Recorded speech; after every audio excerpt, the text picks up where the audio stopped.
اچھا سر، big four سے article بہت پچھلے دنوں تو لنکڈن کے اوپر یہ لوگ شروع بھی ہوئے تھے. کتنا ضروری ہے بگ فور سے آرٹیکل؟ اور اگر دوسرا ساتھ اس کا کوشچن اگر نہیں ملتے، میں ایک بہت ٹاپ کا اسٹوڈنٹ ہوں، میں نے فرسٹ ٹائم میں سارے لیولز کیے ہیں، میں نے بہت کوشش کی، فرم میں جگہ نہیں تھی یا کسی بھی طریقے سے میں فرم کے لیے کوالیفائی نہیں کر سکا. ٹاپ میں بگ فور کی بات کر رہا ہوں. تو میرے لیے کیا آپشنز ہیں؟ میں کیا ریگریٹ کرتا رہوں، دوسری فرم جوائن کر لوں؟ اور اگر میں نے دوسری فرم جوائن کر لی اور میرے ایک دوست نے بگ فور جوائن کر لی تو میں اس گیپ کو کیسے فل کروں گا؟ میں نے بہت سارے کوشچن پوچھ لیے ہیں. جی میں سارے کے جواب آپ کو دیتا ہوں. دیکھیں، اس سے انکار نہیں ہے کہ آج کے جو انوائرمنٹ ہے اس میں بگ فور کے آرٹیکلز کا ایک ایڈوانٹیج ہمیں نظر آتا ہے. نظر اس لیے آتا ہے کہ ان کا نیٹ ورک گلوبل ہے. آپ کے پاس ایک موبلٹی آ جاتی ہے کہ اگر آپ پاکستان سے باہر جانا چاہتے ہیں تو آپ کے لیے بگ فور کے پلیٹ فارم سے جانا آسان ہو جاتا ہے. ایک تو یہ. دوسرا، ان کا ایک بہت بڑا کلائنٹیل بھی ہے اور ان کا کلائنٹیل اچھا کلائنٹیل ہے. وہ کلائنٹیل جو ہے اس میں بھی وہ پریفرنس دینی شروع کر دی ہے انہوں نے، بلکہ ایڈورٹیزمنٹس میں کہنا شروع کر دیا ہے کہ بھئی articles from big four will be preferred. تو اس کو دیکھ کر تو بظاہر یہ نظر آتا ہے کہ ہاں جی بگ فور کے آرٹیکلز ایک امپورٹنٹ چیز. لیکن ظاہر ہے بگ فور کی بھی کیپیسٹی ہے. ہمارے ملک کے اندر تو ان کی کیپیسٹی بھی سیویئرلی لمیٹڈ ہے.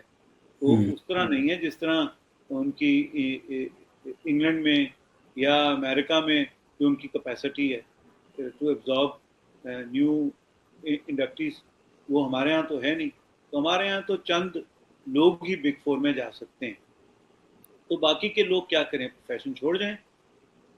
obviously جب انہوں نے کیف تک پڑھ لیا ہے تو پروفیشن چھوڑنے کے لیے تو نہیں پڑھا، تو ان کو بھی ٹریننگ لینی چاہیے.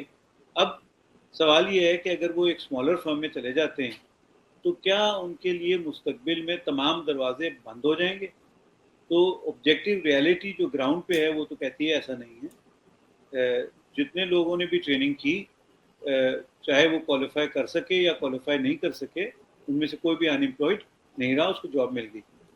اب جاب جو ہے، میں نے تو ایسے بھی انسٹانسز دیکھے ہیں جس میں بگ فور کے آرٹیکلز کو بھی جاب میں پرابلم ہے، کیونکہ امپلائر بگ فور کو پریفرنس تو دینے کو تیار ہے لیکن آنکھیں بند کر کے بگ فور کا بندہ رکھنے کو تیار نہیں ہے. وہ اس کو ایویلیویٹ کرتا ہے، اس کے کام کا وہ تو رکھتا ہے ورنہ نہیں رکھتا.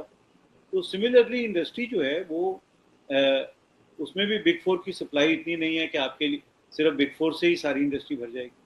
اور آپ کی پرسنالٹی کو ضرور ایویلیویٹ کیا جائے گا. میں بہت سے لوگوں کو جانتا ہوں، وہ بڑی کامیاب پروفیشنلز ہیں and they didn't have articles from big four. Big four سے نہیں کیے انہوں نے چھوٹی فرموں سے آرٹیکلز کیے، بڑے کامیاب ہیں. چیف ایگزیکٹو کی پوزیشن تک پہنچ گئے ہیں ان میں سے بہت سے لوگ جن کو میں جانتا ہوں. وہ ایک بڑی کمپنی کے، بڑی انشورنس کمپنی کے چیف ایگزیکٹو ہیں. پاکستان کی شاید جو سب سے بڑی انشورنس کمپنیز ہیں ان میں سے ایک کے چیف ایگزیکٹو ہیں. And he did his training from a very small firm. تو اینڈ آف دا ڈے جو چیز میٹر کرے گی وہ آپ خود بھی، اور آپ کے اندر یہ کانفیڈنس ہونا چاہیے کہ آپ کسی پلیٹ فارم سے نہیں بلکہ اپنی پرسنالٹی کے بل بوتے پہ، اپنی نالج کے بل بوتے پہ آگے بڑھنا چاہتے ہیں. تو بیسیکلی سوچ کا محور یہ ہونا چاہیے کہ I will get myself recognized on my own rather than on the basis of some reference.